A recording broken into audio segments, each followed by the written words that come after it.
Fantasmas. Negados o conforto da vida após a morte, essas almas são amaldiçoadas a vagar pelo mundo material. Elas estão perdidas, muitas vezes presas em um lugar. Os fantasmas ficam vagando, buscando um alívio que talvez nunca chegue. Às vezes eles nos avisam sobre perigos ou aparecem para prever a morte de alguém querido. Ou até mesmo a nossa própria morte, porque eles são restos de nós. Fantasmas são os monstros mais assustadores e etéreos entre nós. Faz quanto tempo que fantasmas nos assombram? Apesar de poucos registros, há muitas lendas. Um dos primeiros relatos nos leva ao Egito Antigo e ao reinado de um faraó amaldiçoado por sua heresia contra os antigos deuses. É o ano de 1352, e Amenófis IV herdou o poderoso e rico reino de seu pai. Ele enxerga a religião diferente do pai. Amenófis IV amplia ainda mais o interesse do pai pelo deus Sol Atom, em uma ação que retira o poder dos sacerdotes do Egito e cria uma nação monoteísta. Amenófis IV renomeia-se para Akhenaton por espírito vivo do Atom e proíbe o culto de todos os deuses, especialmente Amon-Ra, o antigo rei dos deuses. Akhenaton ordena a construção de uma nova capital, Amarna, em homenagem a Atom. Ele força um êxodo em massa de 20.000 pessoas para viajar 300 quilômetros desde a antiga capital, Tebas, em 1340. Em uma celebração para homenagear Atom, Akhenaton está prestes a experimentar a ira dos deuses. Durante as festividades, sua esposa Nefertiti morre. Em seguida, uma rainha idosa e, por fim, uma das 6 filhas de Akhenaton também falece. Em retaliação, ele ordena que soldados apaguem o nome de Amon-Ra dos templos e registros. Quando Akhenaton morre em 1336, o Egito está à beira do colapso social e político. Seus seguidores, antes leais, correm de volta para Tebas e deixam Amon-Ra vazio. Mas Amon-Ra vai provar seu poder ao amaldiçoar o faraó a vagar eternamente por seu antigo reino. E dizem que o fantasma do faraó, desonrado Akhenaton, ainda assombra as areias do Egito. Uma das primeiras histórias de fantasmas registradas vem dos tempos do Império Romano, quando Plínio, o jovem, no 1º século d.C., conta sobre uma vila assombrada em Atenas, onde os hóspedes são continuamente assustados pelo espectro de um velho. Magro, com uma longa barba e cabelos compridos, ele sacode correntes nos pés, aterrorizando todos que o veem. E assim acontece que o filósofo Atenodoro decide se hospedar nessa casa agora abandonada, curioso sobre a verdade por trás desse fantasma. Enquanto trabalha à noite, ele ouve o tilintar das correntes. Atenodoro segue concentrado no trabalho e gesticula para o fantasma não incomodá-lo. Ainda assim, o fantasma sacode as correntes sobre a cabeça de Atenodoro e faz outro sinal. O filósofo pega a lamparina e segue. O fantasma, arrastado por suas próprias correntes, caminha até o pátio e desaparece. Atenodoro marca o local com uma pilha de folhas e gravetos e no dia seguinte pede ao magistrado que cave. Eles descobrem algo assustador, um esqueleto há muito enterrado envolto em correntes. O cadáver recebe um enterro adequado e a casa não é mais assombrada. Um dos primeiros tomos significativos sobre espectros, sombras e remanescentes dos mortos é escrito pelo teólogo suíço Ludwig Lavater em 1569. Esta obra, traduzida integralmente, é intitulada dos fantasmas e espíritos que andam à noite e dos estranhos ruídos, estalos e diversos presságios que comumente acontecem antes da morte de homens, grandes massacres e alterações de reinos. Ele documenta assombrações e espíritos desde a época medieval, algo que está presente na obra do nosso próximo escritor, que usa espíritos com grande efeito em suas peças. Seu nome é William Shakespeare. Obras imortalizadas nos palcos e corações do mundo, William Shakespeare utiliza fantasia e sobrenatural para definir personagens em suas peças. Ele faz duas grandes contribuições para o mundo dos fantasmas e aparições com Macbeth e Hamlet. Nascido em abril de 1564, William Shakespeare já estava bem estabelecido como sócio-gerente da companhia Lord Chamberlain's Men na década de 1590. Suas peças são admiradas por todo o público teatral da Inglaterra, em parte por sua habilidade de agradar diferentes públicos com uma variedade de personagens. Enquanto suas primeiras peças são históricas e cômicas, ele se estabelece como mestre da tragédia com peças como Hamlet, Macbeth, Rei Lear e Otelo. Os generais Macbeth e Banquo conhecem 3 bruxas que preveem que Macbeth será rei. Primeiro, o ambicioso Macbeth e sua esposa assassinam o bom rei Duncan para que ele se posicione como o novo rei da Escócia. Depois mandam matar Banquo por precaução. Banquo, no entanto, não ficará morto. O fantasma de Banquo volta para ocupar o lugar de Macbeth no banquete. Banquo deveria ser um fantasma de verdade ou uma invenção da imaginação culpada de Macbeth? O mais assustador dos fantasmas de Shakespeare aparece para mais de um personagem. Em Hamlet, o pai do príncipe dinamarquês é assassinado pela mãe dele e aparece após a morte para 2 guardas reais. Quando seu filho o espera à noite, ele finalmente encontra o espectro. O fantasma retorna para se vingar de seu irmão assassino, Cláudio, e dá início à peça. Os fantasmas de Banquo e Hamlet são usados para efeito narrativo em uma história maior, criando um clima de estranheza psicológico nas obras de Shakespeare. Algo fundamentado na realidade da psicologia, mas também de outro mundo. Enquanto o fantasma cria raízes na Europa e no resto do mundo, o jovem país dos Estados Unidos da América, devastado por uma guerra revolucionária contra os britânicos, torna-se um refúgio para os espectros errantes dos mortos. Quando a guerra chega ao seu sangrento desfecho, em 1783, navios britânicos ainda no porto de Boston são atacados pelos americanos. Os recém-casados William e Mary Burton estão em um navio que é bombardeado. Mortalmente ferida por um tiro de canhão, Mary faz William prometer enterrá-la em terra firme. William, desolado, recebe permissão para desembarcar em Long Island com os restos da esposa costurados em seu cobertor vermelho favorito. Ela é rapidamente enterrada nas dunas, tendo apenas um pedaço de madeira trazida pelo mar como marcador. William presta suas últimas homenagens em uma terra estranha e jura voltar para levar ela de volta à Inglaterra.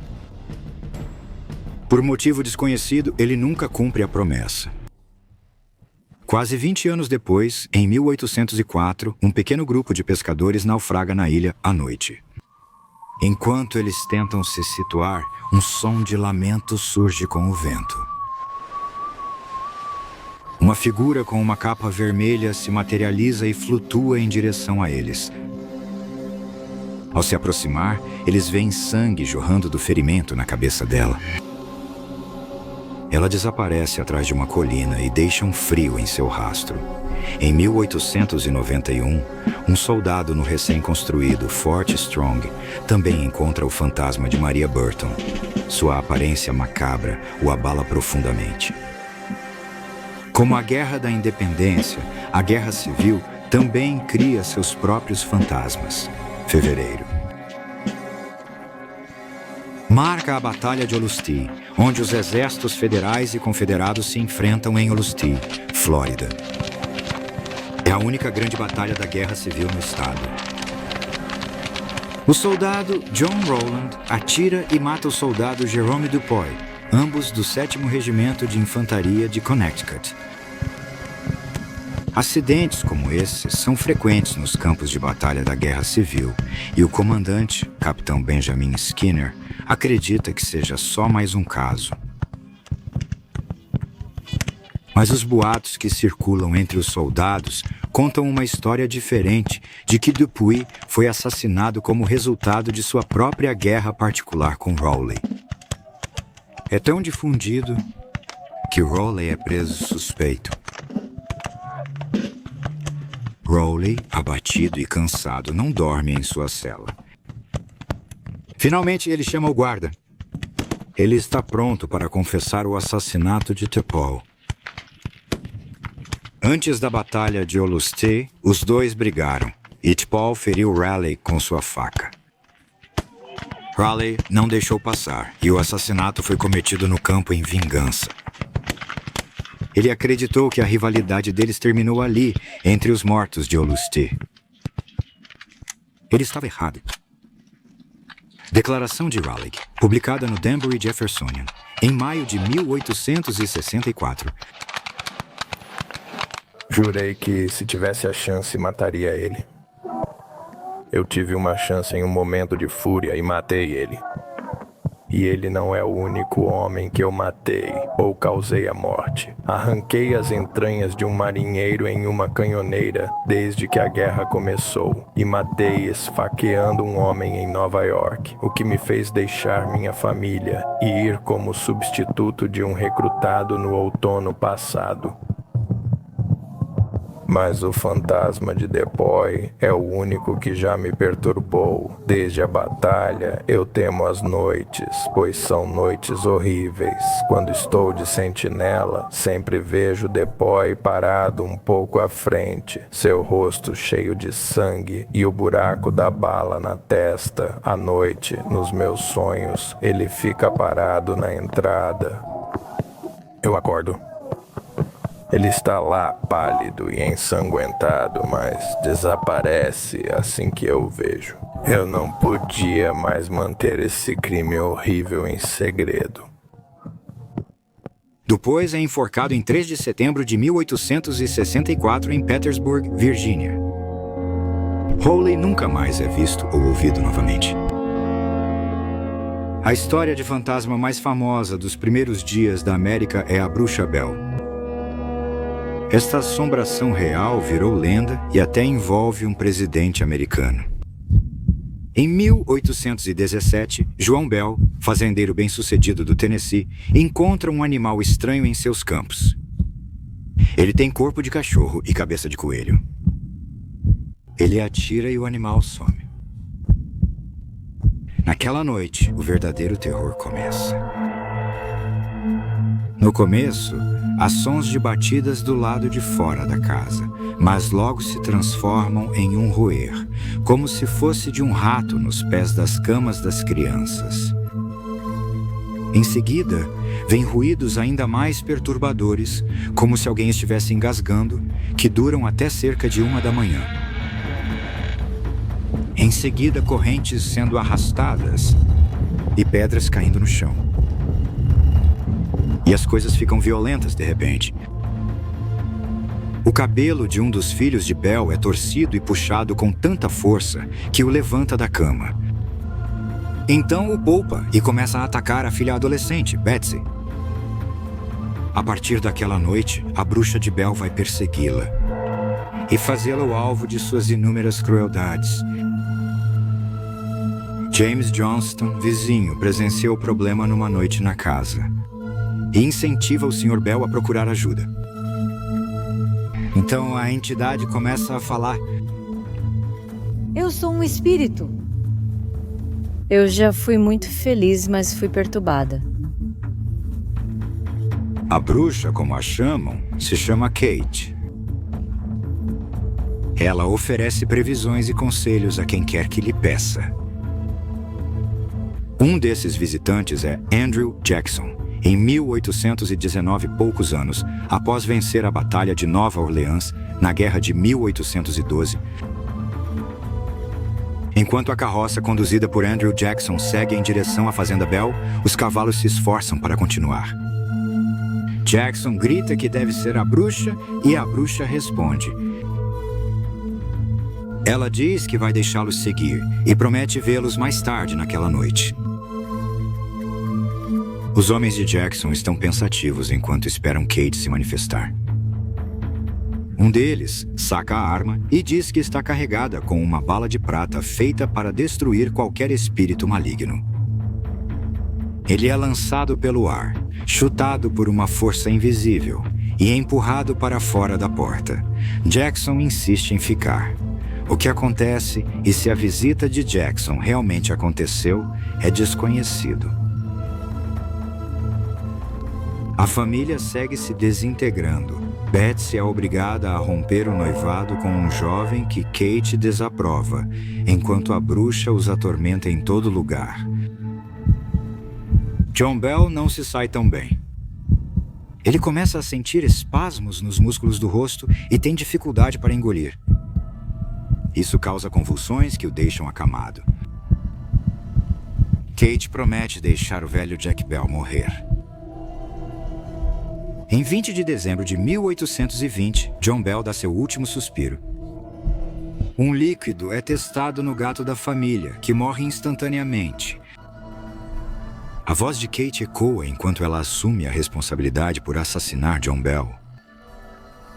A bruxa Bell ganhou. A bruxa Bell era real? E se sim, quanto dessa história era realmente verdade? Talvez nunca saibamos. Em 1860, a primeira-dama, Mary Todd Lincoln, realiza sessões espíritas na Casa Branca para tentar contatar seus filhos falecidos. Uma sessão espírita, conduzida por um médium psíquico, permite contato com fantasmas que vagam pelo mundo material.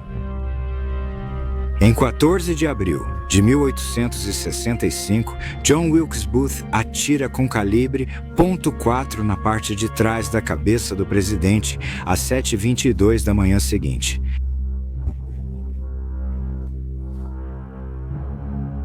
Dias antes, o presidente previu sua própria morte em um sonho.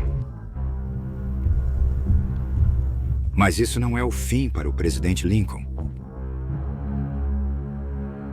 O primeiro-ministro britânico Winston Churchill, tendo acabado de tomar um banho à noite e usando nada além de um charuto e um copo de uísque escocês, vê o espectro de Lincoln encostado na lareira do quarto.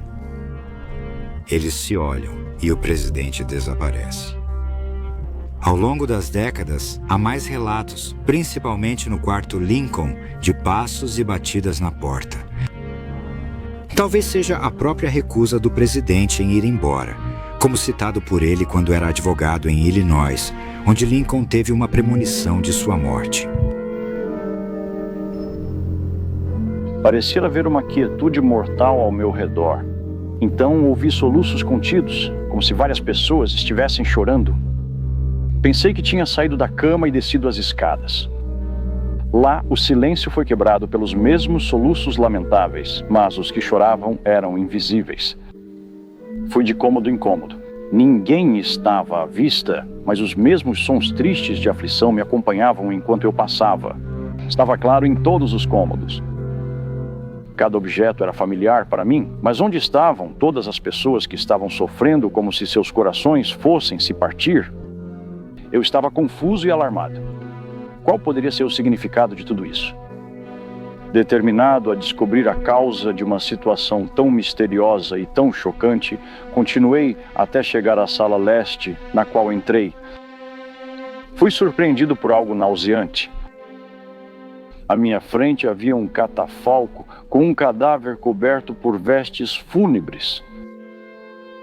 Ao redor dele estavam soldados posicionados como guardas, e havia uma multidão de pessoas, algumas olhando tristemente para o cadáver, cujo rosto estava coberto, outras chorando de forma lastimável. quem estava morto na Casa Branca, eu perguntei a um dos soldados. O presidente foi a resposta dele. Ele foi morto por um assassino. Então veio um forte lamento da multidão que me acordou do meu sonho. O poeta Percy Bysshe Shelley prevê sua morte em 1822.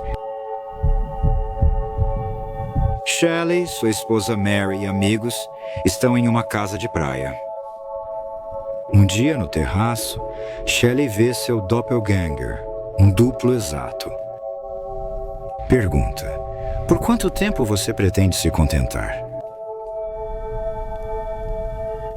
Jane Williams, amiga de Shelley, vê Percy passar 2 vezes pela janela do terraço em poucos segundos. Naquele momento, Percy Bysshe Shelley está fazendo uma caminhada a uma certa distância dali. Antes de sair para velejar em seu novo barco, Ariel, Shelley deixa uma linha escrita, inacabada, em sua mesa. Então o que é a vida? Eu chorei. Ariel é pego por uma tempestade e os corpos de Shelley e Edward Williams são encontrados na praia. Eles são enterrados na praia de Livorno, na Itália, mas logo desenterrados e cremados na praia em uma cerimônia supervisionada por Lord Byron, John Trelawney e Leigh Hunt.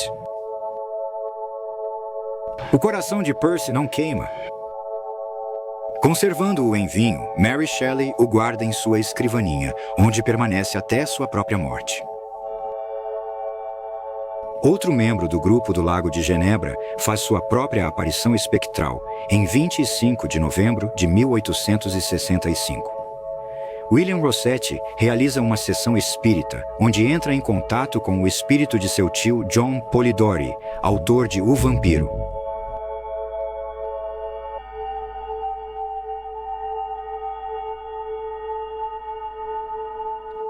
William descobre a verdade sobre a morte de Polidori. Eu havia feito contato com meu tio e perguntei como foi que ele realmente morreu. Ele respondeu que havia tirado a própria vida. Conforme nossa conversa continuou, eu perguntei se ele estava feliz. Ele respondeu: não exatamente.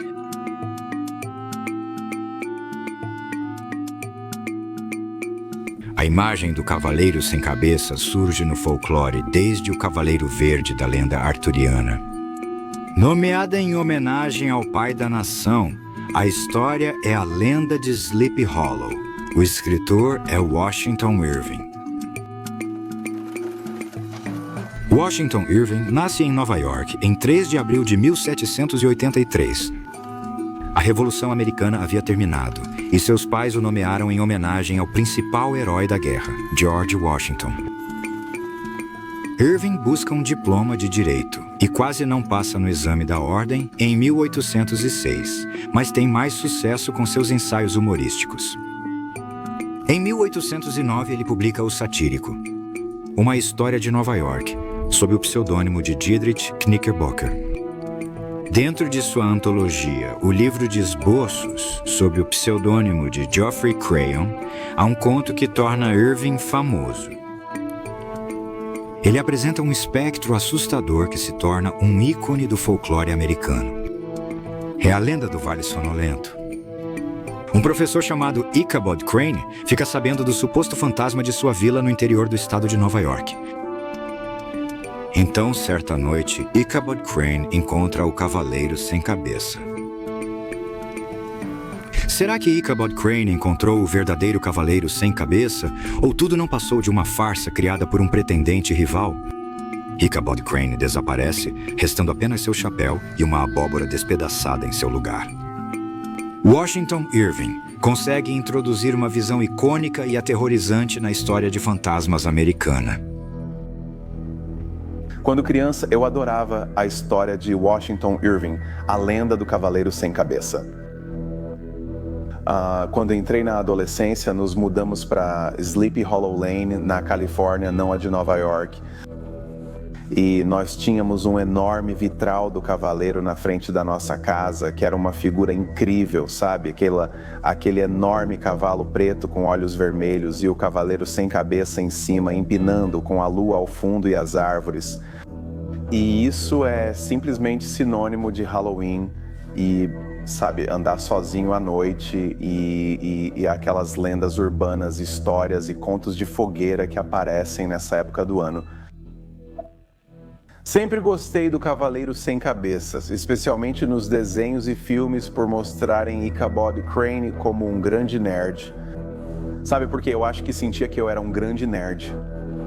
E sabe, esse tipo de cara desajeitado, alto demais, que come muito, mas de alguma forma, sabe, parece inteligente. Acho que não havia muitos personagens nas histórias de aventura que se encaixavam nesse tipo de descrição. Em um certo desenho animado, quando eu era criança, o personagem Ichabod Crane era, na minha opinião, meio romantizado. Olhando para trás, agora o Ichabod é meio babaca e, na verdade, o Brom Bones, mesmo que eu o visse como um grande valentão, a história meio que favorece o Brom Bones a ponto de você perceber que isso é como um desenho do Popeye em que o Brutus finalmente vence, sabe, onde ele não gosta do fato de que os dois gostam da mesma garota. Ele se veste como o cavaleiro e assusta pra valer esse pobre nerd, expulsando ele da cidade. Mas o que é engraçado é que, como eu disse, quando criança eu realmente via o Ichabod como alguém muito simpático, mas do jeito que ele é retratado no filme da Disney, na verdade não é muito lisonjeiro. Ele é meio... não é uma história de vingança dos nerds, é só que, sabe, a gente realmente não deveria gostar tanto dele assim, então tudo bem o Cavaleiro Sem Cabeça assustar ele pra valer, sabe? E o grandalhão de ombros largos é quem vence no final, sabe? Não, na verdade é meio nojento. Mas e quanto ao autor inglês de histórias de fantasmas, Charles Dickens? Ele escreve um conto imortal que transcende a tradição de feriado e se torna uma lenda no mundo todo. Nascido em 1812, a família de Dickens é lançada na pobreza na década de 1820, quando seu pai é preso por dívidas, forçando Charles a trabalhar em uma fábrica de graxa aos 12 anos de idade. Apesar de seus começos sombrios, Charles cresce e se torna jornalista, e a partir daí um dos maiores nomes da literatura. Dickens se inspira nos próprios escritos de Irving sobre o feriado de Natal em seu caderno de esboços. De acordo com o autor, eu não vou para a cama 2 noites por semana sem levar Washington Irving debaixo do braço comigo para o quarto. Dickens começa sua história definitiva sobre o Natal e o espírito humano em setembro de 1843 e a termina apenas 6 semanas depois. Esta obra acompanha a transformação de Ebenezer Scrooge, um avarento visitado por 4 fantasmas, sendo o primeiro alguém que conheceu em vida. O mesmo rosto, exatamente igual. Marley com sua trança, colete habitual, calças justas e botas, os penduricalhos na escada eriçados como sua trança, as abas do casaco e os cabelos em sua cabeça. A corrente que ele arrastava estava presa ao redor de sua cintura. Era longa e enrolava-se ao redor dele como um rabo. E ela era feita, pois Scrooge observou atentamente, de caixas de dinheiro, chaves, cadeados, livros-caixa, escrituras e bolsas pesadas forjadas em aço. Seu corpo era transparente, de modo que Scrooge, ao observá-lo e olhar através de seu colete, podia ver os 2 botões de seu casaco nas costas.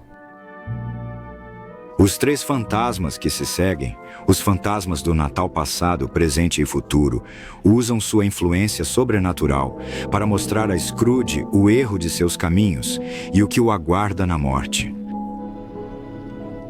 Um conto de Natal é publicado em 19 de dezembro e esgota a tiragem de 6.000 cópias até a véspera de Natal.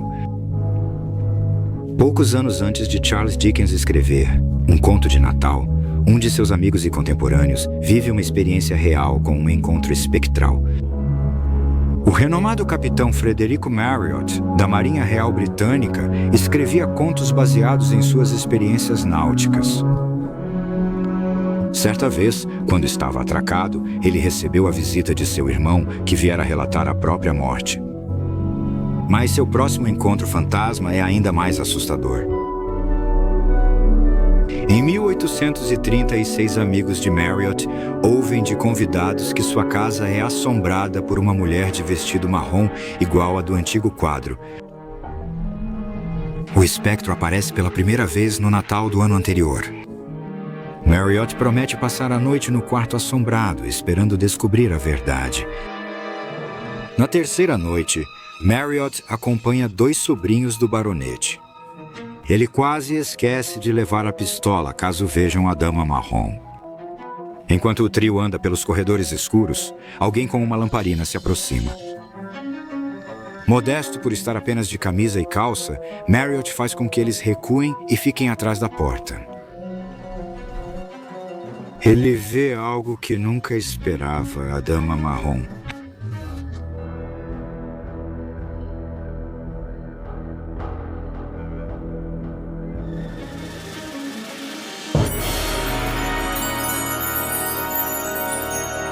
As balas atravessam. A dama marrom é real. Quem era ela? A lenda fala de Dorothy Walpole, casada com Charles Townsend em Raynham. Quando Townsend descobriu que ela estava tendo um caso, ele a manteve trancada furiosamente em seus aposentos até sua morte em 1726 por varíola. Ela é citada novamente em 1926 e depois em 1936. No final dos 1800, início dos 1900, houve um grande movimento espiritualista tanto nas Ilhas Britânicas quanto nos Estados Unidos, que incluía muitas sessões espíritas e médiuns conversavam com fantasmas. E era comum pessoas falsificarem fotos de fantasmas.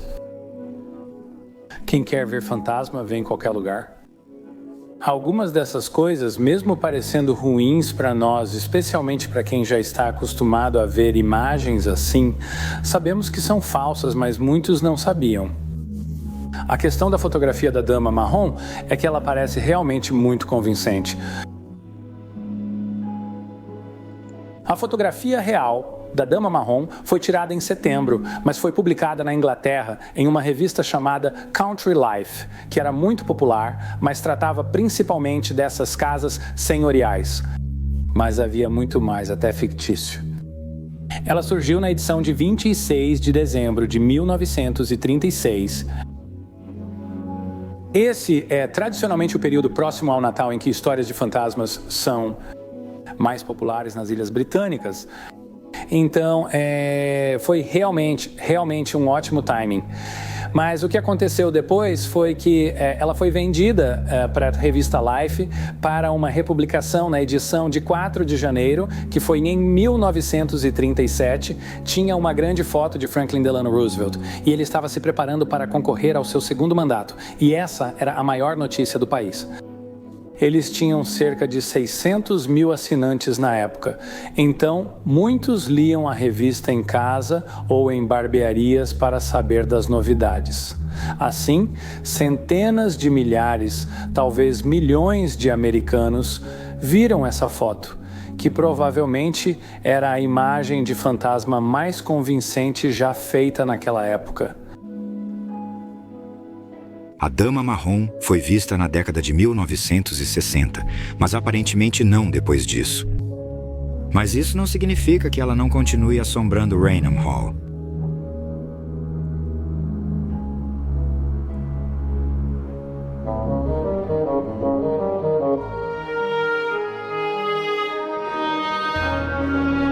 Independentemente de Edgar Allan Poe acreditar ou não no espiritismo, ou de ele estar ridicularizando o espiritismo, ele ajudou a popularizá-lo. E ele se tornou intimamente associado ao movimento desde cedo, o que também se estendeu às pseudociências da época, incluindo a frenologia, que era a crença de que o comportamento das pessoas influenciava o formato do crânio. Portanto, você poderia saber algo sobre o caráter de alguém com base no formato do crânio. E havia também outra ciência onde a ciência e o misticismo se encontravam. Era o mesmerismo. E Franz Mesmer havia desenvolvido essa teoria de que toda a matéria estava conectada por forças magnéticas.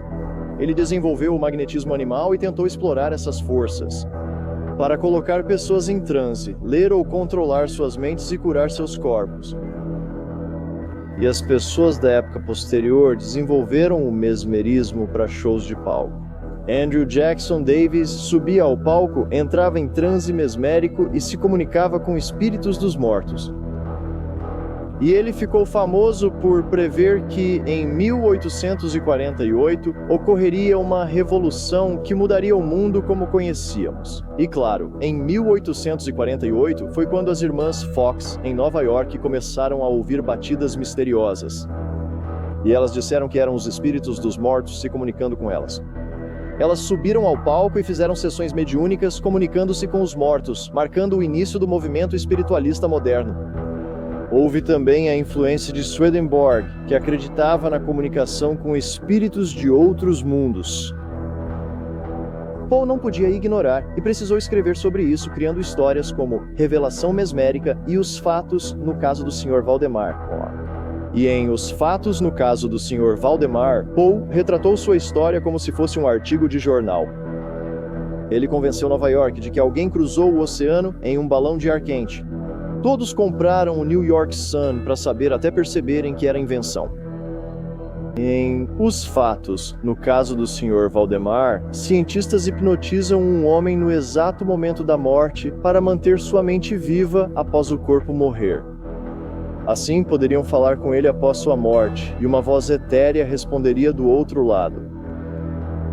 E depois de manterem esse homem em seu estado hipnótico por várias semanas, ele finalmente pediu para que o deixassem morrer. Eles o acordaram do transe e ele se dissolveu em uma poça de gosma diante deles. A história é tão realista que foi tida como verdadeira e até republicada em jornal médico inglês. É republicada como um panfleto separado na Inglaterra, onde a introdução diz que todos na América acreditam que isso é verdade, então deve ser verdade. E os espiritualistas também acreditavam. As pessoas escreviam cartas para Poe, e mesmo depois que ele contou a todos que era uma farsa, continuaram escrevendo para ele dizendo: era verdade mesmo, não era? Não era farsa. Um sujeito contou que reanimou um homem desmaiado de bêbado usando mesmerismo, após tentar experimento semelhante.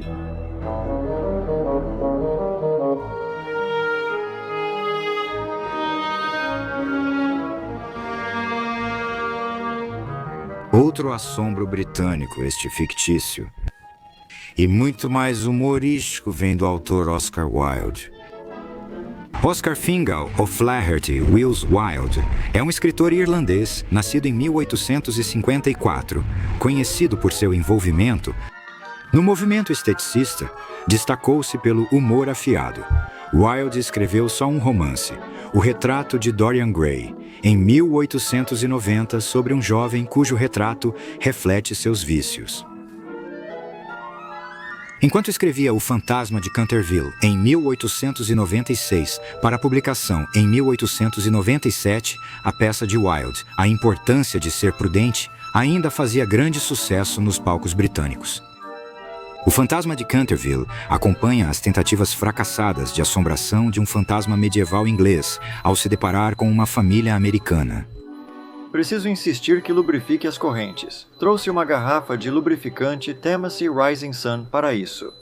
Afirmam que é eficaz com uma única aplicação. E há vários depoimentos nesse sentido na embalagem de alguns dos nossos mais eminentes religiosos nativos. Vou deixar aqui para o senhor ao lado das velas da cama e ficaremos felizes em fornecer mais, caso o senhor precise. sim, a história de fantasmas dele, se é que podemos chamar assim, o fantasma de Canterville. Acho que uma das coisas que a torna tão encantadora, tão agradável de ler e tão engraçada é que ele traz ali todos os elementos do gótico, as correntes chacoalhando no armário à noite, a misteriosa casa mal assombrada, e coloca tudo isso em choque direto com o materialismo moderno, representado por uma família de americanos. Ele era profundamente apaixonado pela América, como você provavelmente sabe. Ele passou um ano inteiro aqui quando era jovem, dando palestras, fazendo uma série de conferências sobre arte, sobre tradições na arte e a importância da arte no lar, uma série de palestras pelo país. Mas mais importante do que essas palestras sobre embelezar a América e embelezar os lares americanos, ele estava simplesmente desempenhando o papel de Oscar Wilde, sendo ele mesmo, exagerando ao máximo, sempre muito bem vestido. Ele se tornou realmente uma das primeiras celebridades modernas. Houve um enorme circo midiático acompanhando-o por toda a América durante esse ano inteiro. Mas é claro, ele foi recebido com muito carinho ao longo desse ano, e ele achou a América um lugar muito mais livre e de mente aberta. Pessoas, especialmente mulheres, mais no controle de seus destinos. Ele sempre admirou sua modernidade e sua liberalidade. E eu acho que talvez até criou em sua própria mente a ideia de que a América era uma espécie de paraíso. O Fantasma de Canterville é uma história muito engraçada. O embaixador americano e sua família, que moram no Reino Unido, mas são completamente materialistas, acreditam que há uma explicação racional e material para tudo. Se há manchas de sangue no tapete, vamos usar removedor de manchas para tirá-las. Eles não se preocupam de onde vieram essas manchas de sangue. E, claro, como eu disse, há esse completo choque entre a racionalidade e o consumismo modernos americanos, de um lado, e o antigo britânico e as velhas tradições góticas do outro. Uma pessoa que não conseguiu entrar em contato com um ente querido além do túmulo foi Harry Houdini. De luto pela morte da mãe em 1920, o famoso mágico e escapista procura médiums para tentar falar com ela novamente.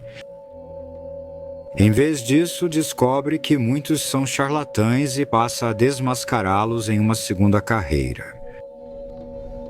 Houdini chega ao ponto de frequentar sessões espíritas disfarçado em sua vingança contra os médiums. A missão de Houdini custou até mesmo a amizade de Sir Arthur Conan Doyle, escritor de Sherlock Holmes, e ele próprio um crente no espiritismo. Quando Harry Houdini morre em 1926, ele deixa para sua esposa a missão de cumprir uma promessa, tentar alcançá-lo através de um médium usando palavras-sinal secretas conhecidas apenas por eles como prova de que ela teria conseguido. Por 10 anos, Bess Houdini faz uma sessão espírita de Houdini todo Halloween, desistindo em 1936.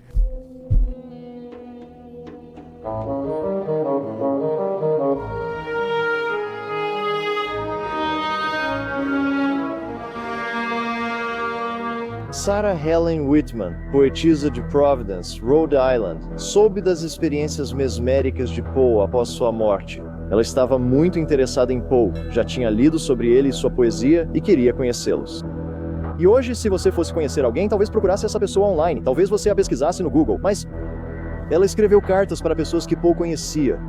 Ela escreveu cartas para mulheres ligadas a Poe, e uma delas respondeu para ela que Poe teve grandes experiências mesméricas e que ele sabia de muitas coisas estranhas.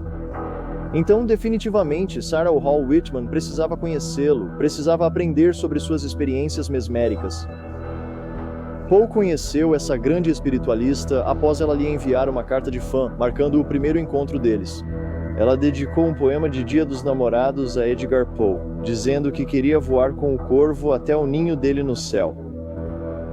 Quando a conheceu, eles caminharam por um cemitério e ele a pediu em casamento entre as lápides.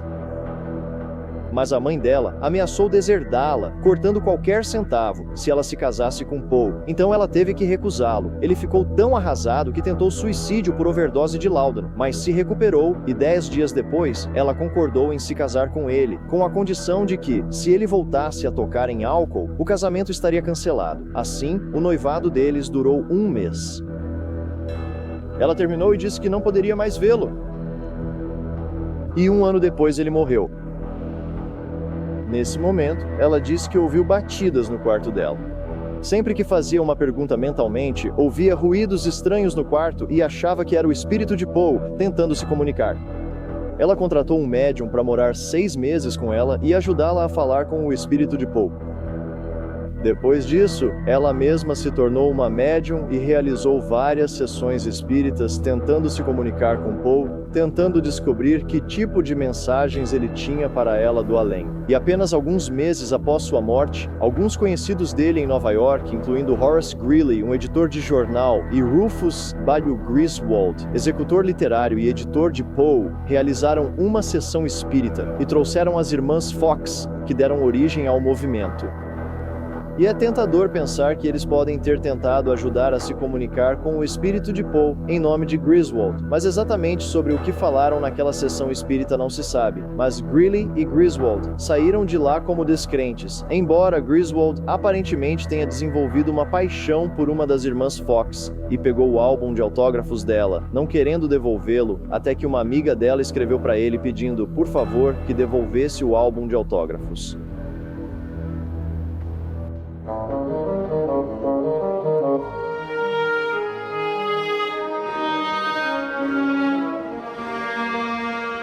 Em Chicago, Illinois, em 1939, Jerry Pallas conhece uma garota no Liberty Grove Dance Hall. Eles dançam e se beijam. Quando Jerry se oferece para levá-la para casa, provavelmente ele não esperava o que aconteceu em seguida. Enquanto dirigem pela Archer Avenue, ela pede para ele parar em frente ao cemitério Resurrection, onde sai rapidamente, dizendo que ele não pode segui-la para onde ela precisa ir. A garota some ao correr para os portões do cemitério. O nome dela é Mary da Ressurreição, e acredita-se que ela seja o fantasma de Ana Maria Norcos, que morreu em um acidente de carro em 1927. Ela tinha só 12 anos. Mary da Ressurreição também poderia ter sido Marie Bergove, de 21 anos, que morreu em um acidente de carro em 1934. Ninguém sabe ao certo. Outra lenda diz que ela estava voltando para casa a pé depois de uma briga com o namorado em um salão de dança local, quando foi morta por um atropelamento e fuga. Quem quer que tenha sido em vida, Mary da Ressurreição é o fantasma mais famoso de Chicago, com diversos avistamentos registrados ao longo das décadas. Bob Main, um gerente da boate Harlow's, a viu 2 vezes no clube ao lado da pista de dança, girando sozinha. Quando tentam falar com Mary, ela apenas balança a cabeça e parece olhar através das pessoas. Em 1979, o taxista Ralph vê uma garota sozinha do lado de fora de um shopping em uma noite fria. Mary entra no banco do passageiro e quando Ralph pergunta se ela está bem, ela apenas responde: "A neve chegou cedo este ano", e fica olhando pela janela para a neve caída. Ela grita para ele parar e quando ele freia, aponta por cima de Ralph para uma pequena cabana do outro lado do cemitério da Ressurreição e desaparece. A porta do carro nunca se abre. Avistamentos de Maria. Ressurreição continuam nas décadas de 1970 e 1980 após sua aparição presa no cemitério. Motoristas passam direto por ela parada no meio da estrada e alguns até a atropelam, mas seu corpo desaparece logo depois, deixando uma marca onde ela havia caído na pista. O que ocorre após a morte? A presença de fantasmas em nosso mundo nos lembra o quanto o pós-vida é realmente desconhecido.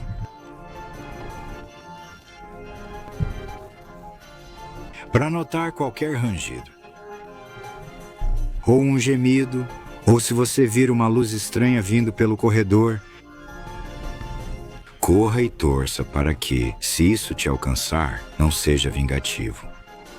E tenha certeza de que, por mais horríveis que sejam os espíritos dos mortos, os demônios que vamos encontrar a seguir são os mais perigosos dos monstros entre nós.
Obrigada por assistir. Se você quiser nos ajudar a produzir mais conteúdos históricos interessantes como este, por favor, curta, comente abaixo e compartilhe este vídeo com outros apaixonados por história. E não se esqueça de se inscrever para manter a história viva.